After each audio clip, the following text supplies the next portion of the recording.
الحمد لله رب العالمين والصلاة والسلام على سيد الأنبياء والمرسلين أما بعد فأعوذ بالله من الشيطان الرجيم بسم الله الرحمن الرحيم والذين يكنزون الذهب والفضة ولا ينفقونها في سبيل الله فبشرهم بعذاب أليم يوم يحمى عليها في نار جهنم فتكوى بها جباههم وجنوبهم وظهورهم هذا ما كنزتم لأنفسكم فذوقوا ما كنتم تكنزون. وقال الله تبارك وتعالى ويل لكل همزة لمزة الذي جمع مالا وعدده يحسب أن ماله أخلده كلا لينبذن في الحطمة وما أدراك ما الحطمة نار الله الموقدة التي تطلع على الأفئدة. وقال الله تعالى يمحق الله الربا ويربي الصدقات. صدق اللہ العظیم. معزز سامعین کرام، عزیز دوستوں، نوجوان ساتھیوں، دینی بھائیوں، میری آواز جہاں تک پہنچ رہی ہے تمام دوست احباب، تمام اہل محلہ،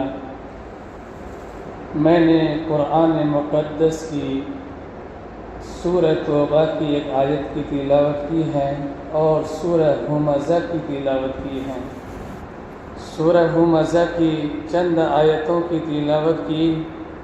رب ذوالجلال اس آیت میں ارشاد فرماتے ہیں والذین یکنزون الذہب والفضہ، جو لوگ سونا اور چاندی کو جمع کر کے رکھتے ہیں اور اس کو اللہ کے راستے میں خرچ نہیں کرتے، تو اے نبی صلی اللہ علیہ وسلم ان کو ایک دردناک عذاب کی خبر دے دیجئے، خوشخبری دے دیجئے. یہ دردناک عذاب اس دن ہوگا یوم یحمى علیہا فی نار جہنم فتکوی بہا جباہہم وجنوبہم، یعنی یہ دردناک عذاب اس دن ہوگا جس دن اس کی پیشانی کو، اس کی پہلوؤں کو اور اسی طریقے سے اس کے پشت کو داغا جائے گا اور کہا جائے گا ھذا ما کنزتم لانفسکم، یہ وہ تمہارا خزانہ ہے جو تم اپنے لیے جمع کیا کرتے تھے، چکھو اس کا مزہ جو تم اپنے لیے جمع کیا کرتے تھے. معزز سامعین کرام، عزیز دوستو، اس جمعہ مناسب سمجھ رہا ہوں کہ زکوٰۃ کے عنوان پر، مضمون پر بات کی جائے. رمضان المبارک کا باعظمت مہینہ چل رہا ہے. اس میں عموماً مسلمان بھائی زکوٰۃ نکالتے ہیں. زکوٰۃ کی مقدار کیا ہے، صاحب نصاب کون ہے، زکوٰۃ کا مال کیا ہے، کن کن چیزوں میں زکوٰۃ لگائی جا سکتی ہے اور کن پر زکوٰۃ نہیں ہے، اس کا بھی ذکر کرنا ہے. اور زکوٰۃ دینے سے کیا فوائد ہیں، کیا ثمرات ملتے ہیں، اور اسی طریقے سے زکوٰۃ ادا کرنے کی صورت میں کیا انعامات ہیں دنیا جہاں میں، وہ ہم آپ کے سامنے ذکر کرنا چاہتے ہیں. اور زکوٰۃ نہ ادا کرنے والوں کے لیے کیا دردناک عذاب ہے اور کیا سزا ملتی ہے، واقعات کی روشنی میں آپ کے سامنے ذکر کرنے کی ہمت کر رہا ہوں. میرے عزیزوں، اللہ تبارک و تعالیٰ نے وضاحت کے ساتھ ڈنکے کی چوٹ پر اعلان کر دیا کہ زکوٰۃ ہر ایک صاحب نصاب پر ادا کرنا فرض ہے. جس طریقے سے نماز فرض ہے، اسی طریقے سے زکوٰۃ بھی فرض ہے. رب ذوالجلال نے جہاں نماز قائم کرنے کے لیے فرمایا قرآن میں، وہیں زکوٰۃ کا بھی ذکر فرمایا. کئی جگہوں پر کہا اقیموا الصلاۃ وآتوا الزکاۃ. اسلام کا دوسرا رکن ہے یہ زکوٰۃ. اقیموا الصلاۃ، نماز قائم کرو اور زکوٰۃ ادا کرو. زکوٰۃ کے معنی کیا ہیں؟ زکوٰۃ کے معنی پاکی کے آتے ہیں. بڑھوتری کے آتے ہیں۔ جس مال سے زکوٰۃ نکالی جاتی ہے وہ مال پاک ہو جاتا ہے، صاف طیب ہو جاتا ہے، اور زکوٰۃ کا مال کسی بھی مال میں 1 روپیہ بھی اگر باقی رہ جاتی ہے تو یاد رکھیے گا وہ سارے مال کی ہلاکت کے لیے کافی ہے۔ اللہ کا قانون ہے، رب ذوالجلال نے ہم سب کو پیدا کیا اور بہت ساری چیزیں دی ہیں، تو اللہ تبارک و تعالیٰ نے 2.5% مانگ رہے ہیں۔ اللہ تبارک و تعالیٰ چاہتے تو پورا کا پورا اللہ کہہ دیتے کہ سب کا ساتھ مال جو ہے میرے راہ میں لوٹا دو، جو 2.5% ہے وہ تم اپنی ذات پر خرچے کرو، لیکن اللہ کو معلوم تھا انسان ہے، یہ مال کا حریص ہے، اس کو ضروریات ہے، اس لیے سب کے سب تم رکھ لو، لیکن جو 2.5% ہے وہ میری راہ میں قربان کر دو، یہ زکوٰۃ نکالو، تاکہ میرے غریب جو بندے ہیں، محتاج بندے ہیں، فقراء مساکین ہیں، ان تک کیا کہتے پہنچ جائے، اور اس کی کیا نماز، روزہ، تراویح اور عید اچھی طریقے سے گزرے۔ رب ذوالجلال نے انسان یوں سمجھتا ہے یہ مال میں نے اپنے بلبوتے پہ کمایا، اپنی طاقت کی بنیاد پر کمایا، اور انسان سمجھتا ہے کہ میں یہ مال صرف اور صرف اپنی حرکت اور محنت و جستجو کی بنیاد پر کمائی ہے، میں کیوں کر کسی کو دوں۔ یاد رکھیے یہ مال آپ نے خود نہیں کمایا، آپ کو صحت کس نے دی؟ اگر اللہ تبارک و تعالیٰ صحت سے محروم کر دیں، کیا یہ مال کما پاؤ گے؟ کیا یہ چیز حاصل کر پاؤ گے؟ یہ ناممکن بات ہے۔ رب ذوالجلال نے آپ کو صحت دی، طاقت و توانائی سے نوازا، جس کی بنیاد پر آپ مال حاصل کرنے کے لیے، پیسے کمانے کے لیے محنت کر رہے ہیں۔ یاد رکھیے مال انسان وہ کسی بھی صورت میں کمائے، چاہے وہ تجارت کے ذریعے سے کماتا ہے، چاہے وہ زراعت کے ذریعے سے کما رہا ہے، چاہے وہ ملازمت کے ذریعے سے کما رہا ہے، نوکری چاکری کی بنیاد پر کما رہا ہے، تو یاد رکھیے ہر چیز میں اللہ تبارک و تعالیٰ کی برکت ہے۔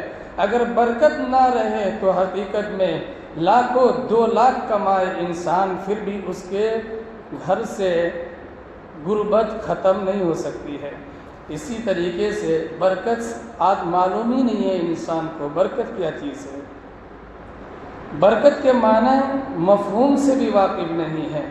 انسان کما رہا ہے، دن بھر محنت کرتا ہے، وہ لاکھوں روپیہ کما رہا ہے، جب وہ گھر لوٹنے کو چاہتا ہے تو درمیان میں اگر کوئی ڈاکو گھیر لیتا ہے، چور گھیر لیتا ہے اور کہتا ہے کہ یہ روپیہ میرے حوالے کر دے ورنہ تیری جان جا سکتی ہے، تو یہ مال لوٹ لیتا ہے ڈاکو، تو اس سے یہ معلوم یہ بات ہو جاتی ہے کہ حقیقت میں اس مال میں اللہ نے برکت نہیں رکھی ہے۔ اور ایک مثال سے سمجھیے، ہم محنت کر رہے ہیں، پیسہ کما رہے ہیں، لیکن جب شام کو لوٹتے ہیں دیکھتے ہیں کہ گھر میں بیوی بچے یوں ہی بیماری میں مبتلا ہے، پریشان ہے، اور اس کو ہاسپٹل لے جا رہے ہیں، تو ایک معالجہ میں، ایک جانچ میں بہت سارے پیسے خرچ ہو جا رہے ہیں۔ اس سے آپ اندازہ لگا سکتے ہیں کہ اس پیسہ میں برکت نہیں ہے۔ اس لیے میں کہہ رہا ہوں میرے عزیزوں، شیخ سعدی رحمۃ اللہ علیہ نے فرمایا کہ اگر مالدار صحیح حساب کر کے اگر زکوٰۃ نکال دے اور غریب مسکین اس کو صبر کر کے لے لے اور قناعت کر لے گا، تو حقیقت میں دنیا میں بھکاری کوئی نہیں رہے گا۔ اور مالدار مال کو چھپاتا ہے اور تھوڑا بہت نکال دیتے ہیں تو یوں سمجھتا ہے کہ ہم نے احسان کیا ہے۔ یہ کوئی احسان کی چیز نہیں ہے، بلکہ اپنے فائدہ کے لیے آپ نے کیا ہے۔ سورہ بقرہ میں اس کی وضاحت کرتا ہے اللہ تبارک و تعالیٰ، یمحق اللہ الربا ویربی الصدقات، ربا سود بیاج کے ذریعے سے غلط طریقوں سے کمایا ہوا پیسہ وہ ضائع ہو جائے گا، ختم ہو سکتا، مٹ جائے گا، لیکن صدقہ مال کو بڑھاتا ہے۔ کیا کرتا ہے؟ مال کو بڑھاتا ہے۔ میرے عزیزو، اس لیے میں آپ سے کہہ رہا ہوں کہ اگر آپ صاحب نصاب ہیں، اللہ نے آپ کو دولت دی ہے، روپیہ پیسہ سے نوازا ہے، تو آپ مال کا حق ادا کیجیے۔ اسی کے ضمن میں ایک واقعہ مجھے یاد آیا۔ سہارنپور میں ایک انگریز غیر مسلم رہا کرتا تھا۔ اس کے ہاں ایک مسلمان ملازمت کر رہے تھے، نوکری کیا کرتے تھے۔ وہ اپنے آفس میں بیٹھا ہوا تھا دوسری جگہ، تو اس بستی میں، اس شہر میں ارد گرد آگ لگ گئی۔ بھاگا بھاگا یہ نوکر مسلمان آتا ہے اپنے مالک کے پاس اور کہتا ہے کہ سیٹ مالک جی، وہاں ہر ایک سمت آگ لگی ہوئی ہے، ہو سکتا ہے کہ اپنی کمپنی کو بھی نقصان پہنچ جائے، اپنے کارخانہ بھی جل جائے، تو ایک کام کیجئے، چلیے وہاں جا کر کے کچھ راستہ اپناتے ہیں۔ اس مالک نے کہا کہ صحیح بیٹھ جاؤ اطمینان سے، میری کمپنی، فیکٹری، کارخانہ کو کچھ ہونے والا نہیں ہے، صحیح سے بیٹھو۔ کیوں؟ وہاں آگ ہر ایک سمت لگی ہوئی ہے، آگ ہر ایک جانب پھیل رہی ہے، آپ کس بنیاد پر، کس یقین کی بنیاد پر کہہ رہے ہیں آپ؟ تو اس انگریز غیر مسلم نے کہا کہ میں نے مسلمان ایک عالم سے سنا ہے، جو اللہ کے راہ میں صحیح طور پر مال کی زکوٰۃ نکال دیتا ہے تو اس کا مال اللہ کے حفظ و امان میں آ جاتا ہے۔ مجھے یقین ہے کہ میری فیکٹری کو کسی کو کوئی چیز اور کوئی بھی سامان کو کوئی تکلیف نہیں پہنچ سکتی ہے۔ خیر، کچھ دیر کے بعد کہتے ہیں چلو آپ جا کر کے دیکھتے ہیں تو اللہ کا کرنا دیکھیے، ہر ایک سمت جلا ہوا ہے، لیکن اس بندہ کی فیکٹری، ہر ساری چیز صحیح سالم ہے۔ کہا کہ میں اسی بنیاد پر کہا کہ جب مسلمان غیر مسلم جو ہے، انگریز ہے، اس کے اتنا یقین ہے اللہ پر، اور مسلمانوں کے بنائی ہوئی جو قانون ہے، شریعت ہے، زکوٰۃ کی جو نصاب ہے، صحیح طور پر جو زکوٰۃ نکالتے ہیں، غیر مسلم کا اتنا یقین ہے، اللہ اس کی مال کی حفاظت کر رہا ہے۔ اگر مسلمان اپنی مال کا زکوٰۃ نکالے تو میرے بھائیوں کیسے اللہ حفاظت نہیں کریں گے؟ اس لیے یاد رکھیے، قرآن کہا یوم یحمى علیہا فی نار جہنم فتقوی بہا جباہہم وجنوبہم وظہورہم، کہ یہ مال جو سونا چاندی روپیہ ہے جمع کر کے رکھتا ہے، کل قیامت میں اس کو تپایا جائے گا، اس کی پیشانی کو داغا جائے گا، اس کی پہلوؤں کو داغا جائے گا، اور اس کے پشت کو داغا جائے گا۔ تو اس میں ایک بات سمجھنے کی ہے کہ پیشانی کو کیوں داغا جائے گا؟ وجہ یہ ہے کہ انسان سے، مالدار سے کوئی کچھ مانگتا ہے تو وہ پیشانی پھیرتا ہے، کیا کرتا ہے؟ وہ جھٹک دیتا ہے، منہ چہرہ گھما لیتا ہے۔ اس لیے اللہ نے قانون بنا دیا، وضاحت کر دی قرآن میں صراحت کے ساتھ کہ دیکھو اس کی پیشانی کو داغا جائے گا، کہ میرا محتاج بندہ امید لگائے ہوئے تیرے پاس آتا تھا، تم پیشانی پھیر دیا کرتے تھے۔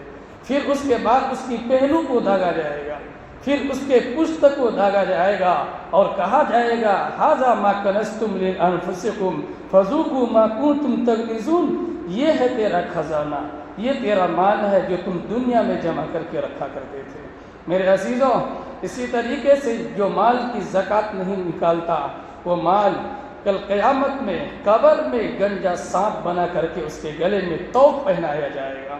اللہ کے جانب سے آواز آئے گی، کہا جائے گا یہ انسان جو زکوٰۃ نہیں نکالا کرتا تھا، سانپ کی شکل یہ مال جو زیورات ہے، سونا چاندی ہے، جائیداد ہے، پیسے روپیہ ہے، یہ اژدہا کی شکل اختیار کر لے گی۔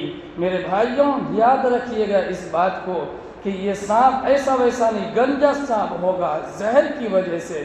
اگر کسی بھی جنگل میں وہ پھونک مار دے تو وہاں جنگل نہ اگے، وہاں برسا برس کوئی پائیدار کوئی چیز نہ ہو، ایسا سانپ ان کے گلے میں ڈال دیا جائے گا، اور کہے گا یہ سانپ، اللہ ان کو زبان دیں گے، ھذا ما کنزتم، میں انا مالو کا انا کنزو کا، میں تیرا مال ہوں، میں تیرا خزانہ ہوں، تو لیتا کیوں نہیں ہے؟ پھر اس کے جبڑوں کو پکڑا جائے گا، پھر ہر ایک سمت سے کھینچا جائے گا۔ میرے بھائیوں، یہ سمجھیے جس طریقے سے ہم نماز پڑھ رہے ہیں اسی طریقے سے زکوٰۃ بھی ادا کرنی ہے، اور زکوٰۃ جس طریقے سے روزہ رکھنا فرض ہے، نماز پڑھنا فرض ہے، اسی طریقے سے زکوٰۃ کا ادا کرنا بھی فرض ہے۔ میرے بھائیوں، جس انسان کے پاس نصاب کیا چیز ہے، جس انسان کے پاس 52.5 تولہ چاندی ہے، یا 7.5 تولہ سونا ہے، یا مال تجارت ہے، وہ مال تجارت چاندی کے مقدار کو، قیمت کی مقدار کو پہنچ جائے، یا نقدی مال ہے، تو میرے بھائی اس کے اوپر زکوٰۃ واجب ہو جائے گی۔ واجب سے مطلب کیا ہے؟ فرض ہو جائے گی۔ سمجھیے، کوئی سمجھے یوں محسوس کرتا ہے کہ ارے بھائی 52.5 تولہ چاندی ہمارے پاس تو ہے نہیں، بس 5، 10، 15 ہے، کچھ بھی نہیں، اور نہیں ہو سکتا ہے کیا؟ ہم نصاب کو نہیں پہنچے، ہم زکوٰۃ سے بچ جائیں گے، کیونکہ قانون کیا ہے؟ 52.5 تولہ چاندی کو ہونا۔ لیکن یہ اس وقت ہے جب صرف آپ کے پاس چاندی ہی ہو۔ اگر چاندی کے ساتھ میں 1-2 گرام بھی سونا ہے، 1 روپیہ، 100، 1000 روپیہ آپ کے پاس نقد کیش ہے، پیسہ ہے، تو یاد رکھیے گا بچ نہیں سکیں گے آپ۔ کیا؟ بچ نہیں سکیں گے۔ اب ملائیں گے، کیا کریں گے؟ ملائیں گے اس کو۔ اگر وہ چاندی کے نصاب کو پہنچ جاتا ہے، چاندی کی قیمت کے مقدار کو پہنچ جائے، تو میرے بھائی زکوٰۃ واجب ہو جائے گی۔ اسی طریقے سے ہماری مائیں اور بہنیں بڑا خوش ہوتی ہے کہ ارے جو میں استعمال کر رہی ہوں نا، زیورات، سونا چاندی، اس میں زکوٰۃ نہیں ہے، کچھ بھی معاملہ نہیں ہے، کوئی پکڑ نہیں ہے، وہ بچ نہیں سکتی ہے۔ بہنوں سمجھ لیجئے، آپ جو استعمال کر رہے ہیں یا چھپا کے رکھی ہوئی ہے تو تجوری میں، ہر ایک کی زکوٰۃ آپ کو گن گن کر کے دینی ہوگی۔ آپ دے گی تو آپ بچ پاؤ گی، ورنہ آپ کے لیے بھی یہ دردناک عذاب سنائے اللہ تبارک و تعالیٰ۔ اور اسی طریقے سے آپ کے جانب سے اگر آپ کا شوہر آپ کی اجازت لے کر کے زکوٰۃ ادا کر دیتی ہے تو زکوٰۃ ادا ہو جائے گی۔ اسی طریقے سے زکوٰۃ کن لوگوں پر فرض ہے؟ عاقل ہونا، مسلمان ہونا، بالغ ہونا۔ مجنون دیوانہ پر زکوٰۃ نہیں، بچے پر زکوٰۃ نہیں، مسلمان کے اوپر زکوٰۃ ہے، غیر مسلم زکوٰۃ دے تو زکوٰۃ ادا نہیں ہوگی۔ اسی طریقے سے زکوٰۃ کی رقم کس کو دینا چاہیے؟ غیر مسلم کو دینا کیسا ہے؟ جائز ہے یا ناجائز ہے؟ جی جائز نہیں ہے زکوٰۃ کی رقم غیر مسلم بھائی کو دینا۔ کس کو دیں گے؟ مسلمان کو دیں گے۔ ہاں، صدقۃ الفطر وغیرہ دوسرے پیسہ، صدقہ کے پیسہ آپ غیر مسلم کو دے سکتے ہیں، لیکن زکوٰۃ کی جو رقم ہے وہ مسلمان کو ہی دیں گے۔ میں آپ سے ذکر کر رہا تھا، قبر کا معاملات بہت ہی ہولناک، خطرناک ہوگا۔ جو انسان زکوٰۃ ادا نہیں کرتا، یہ مال اس کے لیے طوق بن جائیں گے، اور یہ مال کو اللہ زبان دیں گے اور کہیں گے انا مالو کا انا کنزو کا، میں تیرا مال، تیرا خزانہ۔ اسی طریقے سے ایک انسان تھا، ایک بندہ، وہ ایک جانب اکٹھا ہو کر کے الگ سے اتنا رو رہا تھا، بے انتہا رو رہا تھا۔ سماج کے لوگوں نے دیکھا کہ ارے بھائی کیا وجہ ہے کہ یہ بھائی رو رہے ہیں؟ ملتان کا واقعہ ہے، یہ پاکستان کی ایک علاقہ ہے۔ وہ انسان ایک جانب علیحدہ میں بے انتہا رو رہا ہے۔ ان سے پوچھا جاتا ہے کہ بھائی تم کیوں رو رہے ہو؟ اس واقعہ کو کبائر میں بھی ذکر فرمایا، اور اسی طریقے سے ناقابل فراموش واقعات میں، سچے واقعات میں بھی ذکر فرمایا ہے۔ ان سے پوچھا جاتا ہے کہ تمہارے رونے کا کیا ہے، راز کیا ہے، کیا تکلیف پیش آئی ہے بتاؤ؟ تو اس انسان نے کہا تکلیف کیا ہے سنیے، میرا بھائی کا انتقال ہوا، میں تدفین کرنے کے لیے گیا، دفن کر کے سب بھائی تمام لوگ لوٹ گئے، اور میں اپنے بھائی کے قبر میں بیٹھ کر کے کچھ پڑھ رہا تھا۔ اندر سے ایک بھیانک دردناک آواز آئی، خطرناک آواز آئی اور وہ کہہ رہے تھے میرا بھائی قد کنت اصلی قد کنت اصوم، میں نماز پڑھا کرتا تھا، میں روزہ رکھا کرتا تھا۔ وہ تڑپ رہے ہیں، رو رہے ہیں، پورے قبر میں جو ہے آگ پھیلی ہوئی ہے۔ میں نے چاہا کہ قبر کے کسی ایک حصہ کی جانب سے کھولا جائے اور میں دیکھنا چاہتا ہوں کیا معاملہ ہے۔ میرا دل رہا نہیں گیا، بھائی کی آواز چیخ و پکار کی آ رہی تھی۔ میں نے قبر کے ایک سمت سے کھولا، دیکھتا ہوں کہ آگ ہے اور پیسہ روپیہ زیورات سونا چاندی ہے۔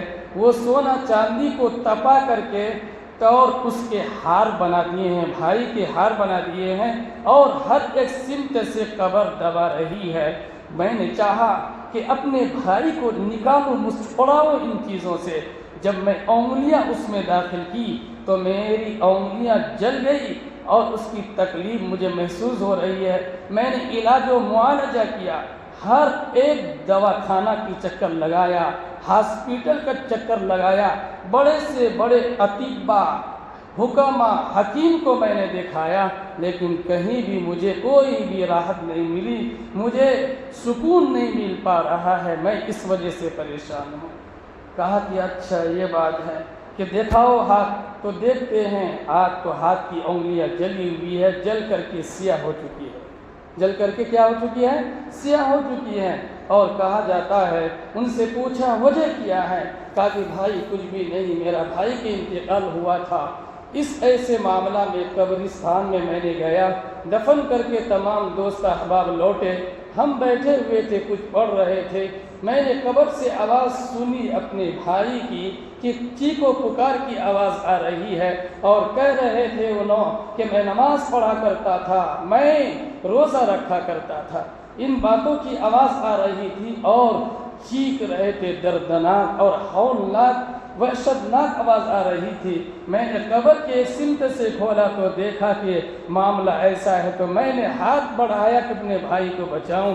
اللہ کی عذاب، ان کی پکڑ ہم کو آ پکڑی ہے، اللہ کی جلائی ہوئی آگ ہے، اس کو بجھانا، دنیا میں کوئی مائی کے لال پیدا نہیں ہے اس کو بجھا دے، وہی تکلیف مجھے محسوس ہو رہی ہے۔ پھر ان سے پوچھا کہ اچھا تمہارے بھائی نماز بھی پڑھا کرتے تھے، اسی طریقے سے روزہ بھی رکھا کرتے تھے، ہر کام کیا کرتے تھے، ان کی کون سی غلطی ہے، کون سا گناہ ہے جس کی بنیاد پر ان کو یہ سزا مل رہی ہے؟ تو بھائی نے کہا کہ میرے بھائی کو بے انتہا اللہ نے مال سے نوازا تھا، بہت دولت دی تھی، کنجر مکھی چوس تھا، کیا بخیل تھا وہ، 1 روپیہ نکالنے کے لیے جیب کے سکے ٹٹول رہے تھے، اور وہ ہر کام میں آگے تھا، لیکن مال خرچ کرنے میں، زکوٰۃ دینے میں پیچھے رہا کرتا تھا، زکوٰۃ نہیں دیتا تھا۔ ہو سکتا ہے، مجھے یقین ہے کہ وہی یہ پیسہ اور روپیہ زیورات سونا چاندی کو تپا کر کے ان کو داغا جا رہا ہو۔ میرے بھائیوں، ان باتوں سے یہ بات واضح ہو جاتی ہے کہ جس کو اللہ نے سرمایہ دیا، اللہ نے دولت دی ہے، تو اللہ کی راہ میں خرچ کیجئے، لٹائیے۔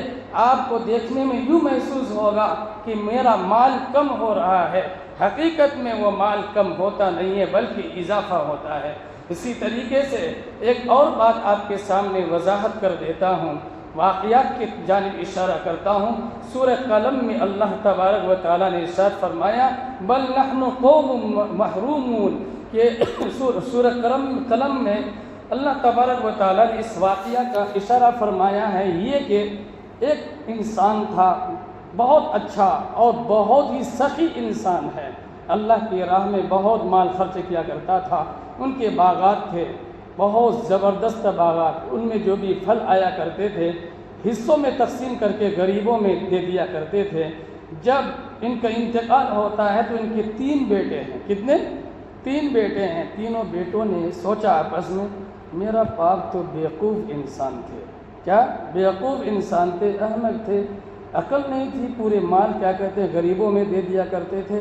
ایک کام کریں گے، اپن جو ہے رات میں نکلیں گے، کیا پھل توڑنے کے لیے مزدور کو رات میں 12-1 بجے نکلیں گے نا، کوئی غریب دیکھیں گے نہیں، چپکے سے توڑ کر کے ادھر ادھر کیا کہتے ہیں فروخت کر دیں گے اور روپیہ کما لیں گے۔ یہ سوچ کر کے نکلتا ہے، نیت ہے تینوں کی یہ، کچھ لمحہ گزرنے کے بعد، راستہ طے کرنے کے بعد جب اس منزل کو پہنچتا ہے تو دیکھتا ہے کہ پورے باغات چٹیل میدان ہے۔ کیا ہے؟ چٹیل میدان ہے، وہاں کچھ بھی نہیں ہے۔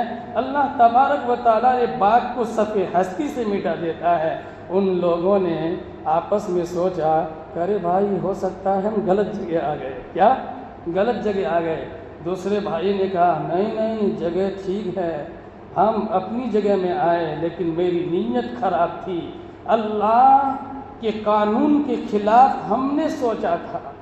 اللہ کے غریب بندوں کو چھوڑ کر کے ہم نفع کمانے کی کوشش کر رہے تھے، ہماری نیت غلط ہوئی، جس کی بنیاد پر اللہ باغ کو صف ہستی سے زمین سے ملیا میٹ کر دیا۔ میرے بھائیوں، اس سے آپ اندازہ لگا سکتے ہیں کہ آپ کے مال جو ہے آپ کے پاس صرف آپ کی محنت سے نہیں ہے، بلکہ غریبوں کی بھی دعا ہے۔ اللہ نے آپ کو نوازا ہے تو اللہ کی راہ میں خرچ کیجئے، اور جو مال کا حق ہوتا ہے اس حق کو ادا کیجئے۔ اسی طریقے سے ایک انسان ایک واقعہ لکھتا ہے، ناقابل فراموش سچے واقعات میں یہ بات کو نقل فرمائی ہے کہ ملتان شہر میں ایک انسان، ایک بندہ تھا اللہ کا، وہ حج کے ارادہ، عمرہ کے ارادہ سے مکہ پہنچتے ہیں۔ مکہ جانے کے بعد انہوں نے عمرہ کیا، خواب میں ایک شخص کو دیکھا، ایک نمبر لکھا ہوا ہے اس میں، اور خواب میں یہ بات ان کو بول رہے ہیں کہ دیکھو اے فلاں انسان، فلاں جگہ میں ایک بندہ رہتا ہے، ان کو عمرہ کراؤ۔ کیا کرو؟ عمرہ کراؤ، یہ نمبر ہے، یہ نمبر پہ رابطہ کرو۔ ایک دن خواب میں دیکھتا ہے، کہا ارے بھائی، پریشان کن خیالات ہے، کوئی بات نہیں، یہ کوئی خواب نہیں، شیطانی خیالات ہو سکتا ہے، جان دو۔ اس کو کیا کہتے ہیں، سیریس میں نہیں لیے، چھوڑ دیے ویسے ہی۔ پھر دوسرے دن بھی یہی خواب دیکھتے ہیں، اے بندے، میرا بندہ ایک رہتا ہے وہاں رابطہ کرو، اس کو عمرہ کراؤ۔ دوسرے دن، تیسرے دن دیکھتے ہیں تو فوراً وہ نمبر یاد کر لیتے ہیں۔ نمبر لگانے کے بعد ریاض شہر میں یہ انسان رہا کرتا تھا۔ کہاں؟ ریاض، جو مکہ کا کیا کہتے ہیں راجدھانی ہے۔ ریاض میں وہ انسان رہتا تھا۔ اس کو فون لگانے کے بعد معلوم ہوتا ہے کہ یہ بندہ پاکستان کے رہنے والا ہی ہے، لیکن یہاں کافی دنوں سے مقیم ہے، رہ رہے ہیں۔ جاتے ہیں اور جا کر کے کہتے ہیں کہ آپ کو عمرہ کرانے کے لیے میں آیا ہوں، میں چاہت کرتا ہوں، میں نے ایسا دیکھا ہے اپنا کیا کہتے ہیں خواب میں، اپنی نیند میں میں نے آپ کو ایسا دیکھا ہے۔ کہا کہ ٹھیک ہے، میں تو کیا کہتے گنہگار بندہ ہوں، میں شرابی آدمی ہوں، میں زانی انسان ہوں، غلط کاموں میں میں نے اپنی زندگی گزاری ہے، میں کیسے عمرہ کر سکتا ہوں؟ کہا کہ نہیں، آپ کو جانا ہوگا۔ غسل کیے، پھر اللہ کے گھر کے جانب روانہ ہوئے۔ آنکھ سے آنسو کا دریا بہہ رہے ہیں، بدن میں کب کپی طاری ہے۔ یاد رکھیے گا، علامت ہے حج یا عمرہ کی قبولیت کی۔ اللہ کے گھر جاتے ہوئے اگر دل کانپے، بدن کانپے، آنکھ سے آنسو کا دریا نکلے تو سمجھ جائیے کہ اللہ کے ہاں قابل قبول ہے۔ آج انسان حج یا عمرہ کے لیے جاتے ہیں تو تفریح کے لیے جاتے ہیں، سیلفیاں بنانے کے لیے جاتے ہیں، گھومنے کے لیے جاتے ہیں، دکھلاوے کے لیے جاتے ہیں۔ تو میرے بھائیوں، جس دل کے اندر اللہ کی محبت آ جائے تو دنیا کی کوئی بھی محبت، دنیا کی کوئی بھی طاقت اس کو پیچھا نہیں کر سکتی ہے۔ یاد رکھیے، یہ انسان رو رہے ہیں، دل میں عجیب و غریب سا ماحول ہے، بدن میں کب کبھی طاری ہے۔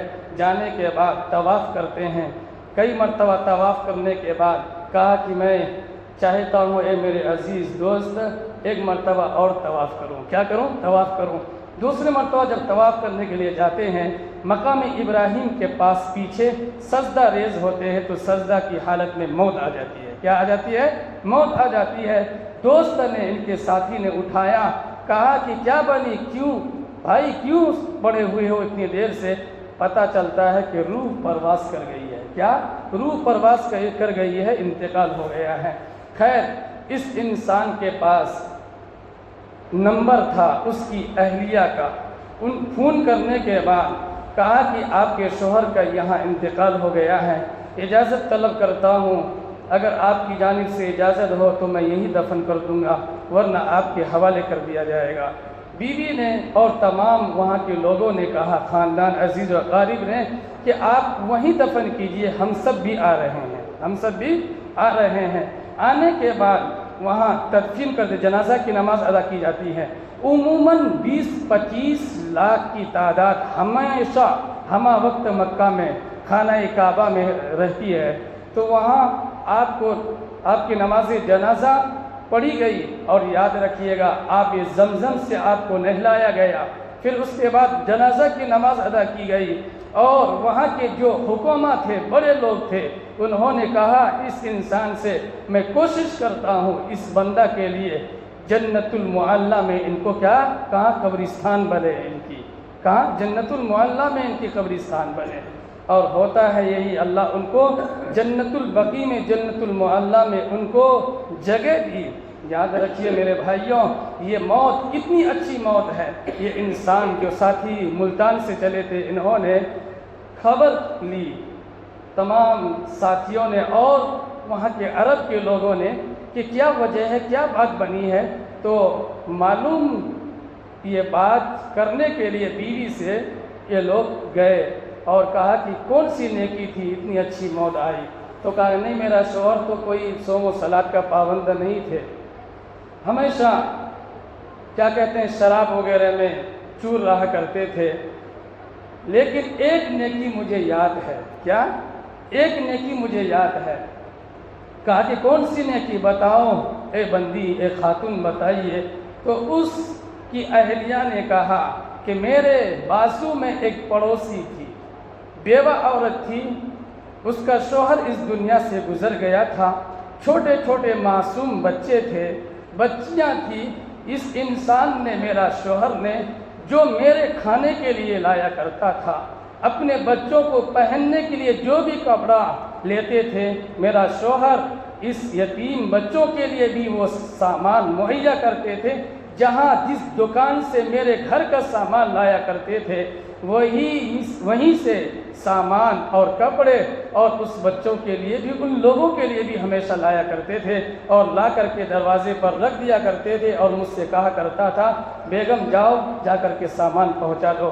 وہ سامان میں ہمیشہ لے کر کے اندر جاتی تھی، لیکن اس بیوہ نے ہمیشہ یہ دعا دی، اللہ تیرا خاتمہ اچھا کرے، اللہ تیرا خاتمہ اچھا کرے، تو اچھی موت مرے اور تو بہتر موت مرے، تم پر کوئی پریشانی نہ آئے۔ ہمیشہ میں ان کی زبان سے یہ بات سنتی تھی، ہو سکتا ہے کہ اسی کا نتیجہ یہ ہو۔ میرے بھائیوں، کتنی اچھی موت ہے۔ اتنا انسان گنہگار آدمی، اللہ نے عمرہ کی توفیق دی، مقام ابراہیم میں سجدہ کی حالت میں موت آئی، اور کیا کہتے ہیں احرام کی حالت میں ان کو کفن ملا، احرام کی چادر۔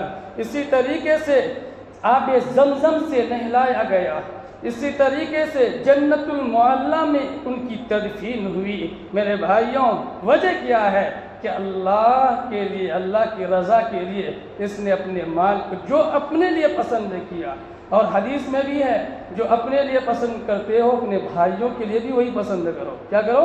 اپنے بھائیوں کے لیے بھی وہی پسند کرو۔ وہ اپنے گھر کے لیے جو سامان لایا کرتا تھا، بازو پڑوس میں بسنے والی ایک خاتون تھی، اس کے بچے تھے، وہ سب چیزیں لا کر کے دیتے تھے، وہی ایک نیکی تھی جس کی بنیاد پر اللہ نے اتنی اچھی موت دی۔ کیا اتنی اچھی موت دی؟ اس سے ہم سب کو پتہ کر لینا چاہیے، اندازہ لگا لینا چاہیے کہ اللہ کے راہ میں خرچ کرنے کا ثواب کیا ہے۔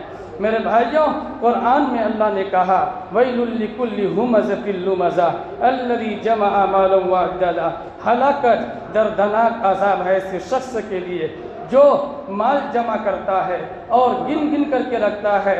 أَيَحْسَبُ وَيْلٌ لِكُلِّ هُمَزَةٍ لُمَزَةٍ الَّذِي جَمَعَ مَالًا وَعَدَّدَهُ يَحْسَبُ أَنَّ مَالَهُ أَخْلَدَهُ، وہ انسان یہ گمان کرتا ہے کہ وہ مال اس کو ہمیشگی کی زندگی عطا کر دے گا۔ كَلَّا لَيُنبَذَنَّ فِي الْحُطَمَةِ وَمَا أَدْرَاكَ مَا الْحُطَمَةُ، ہرگز نہیں، ہرگز نہیں، ان کو رون دینے والی عذاب اللہ تبارک و تعالیٰ اس میں مبتلا کرے گا، آگ میں مبتلا کر دے گا۔ اور یاد رکھیے گا نار اللہ الموقدہ التي تطلع على الافئدہ، اے میرے محبوب، آپ کو معلوم ہے کہ حطمہ کیا چیز ہے؟ یہ حطمہ ایسی آگ ہے جو اللہ کی سلگائی ہوئی آگ ہے، اور اللہ کی سلگائی ہوئی آگ کو کوئی بھی دنیا کی طاقت، کوئی بھی مائی کے لال، کوئی بھی راستہ اپنا لے، پانی لے، بارود لے، کوئی بھی چیز بھی لے، کس سے بھی نہیں بجھا سکتی ہے۔ نار اللہ الموقدہ التی تطلع علی الافئدہ، ایسی آگ جو اللہ نے سلگائی ہے، انسان کے قلب و جگر کو کیا کہتے ہیں پہنچ جائے گی، اور انسان کی وجود کو جلا کر کے خاکستر کر دے گی۔ میرے بھائیوں یاد رکھیے گا، زکوٰۃ جس کے اوپر فرض ہے، واجب ہے، ہر انسان آج کیا کہتے ہیں صاحب نصاب ہے۔ دیکھیں کہ کون مستحق ہے، کیا کہتے ہیں زکوٰۃ کے لائق ہیں، لینے کے لائق ہے، مستحق ہے، وہاں تک مال پہنچانا ہے۔ یاد رکھیے مال کو اتنا بھی جانچ کر کے نہیں دینا کہ ان کو شرم محسوس ہو، بس ایک دو بات پوچھنی ہے، ظاہری حالات کو دیکھ کر کے آپ زکوٰۃ دے دیں۔ کیا کریں؟ زکوٰۃ دے دیں۔ اور اسی طریقے سے زکوٰۃ کے مال سے آپ چاہیں گے کہ افطار پارٹی کرا دیں اور دعوت کرا دیں، ادا ہو جائے گی؟ نہیں۔ ہاں، یہ زکوٰۃ کے پیسہ سے آپ نے راشن خریدا، راشن آپ اس کے حوالے کر دے رہے ہیں، تو اس میں ملکیت پائی جا رہی ہے۔ ملکیت کا پانا شرط ہے۔ آپ کھانا کھلا رہے ہیں تو جو چاہے گا وہ اپنی مرضی سے کھانا نہیں لے جا سکتا ہے۔ لے جا سکتا ہے کیا؟ نہیں لے جا سکتا۔ اسی طریقے سے مال جو حوالے کرتے ہیں کسی کا، اس کو آپ مالک بنا دیے، وہ جو چاہے کرے، وہ جو چاہے کرے۔ اس دعوت میں مالدار بھی شریک ہوتے ہیں، صاحب نصاب بھی شریک ہوتے ہیں۔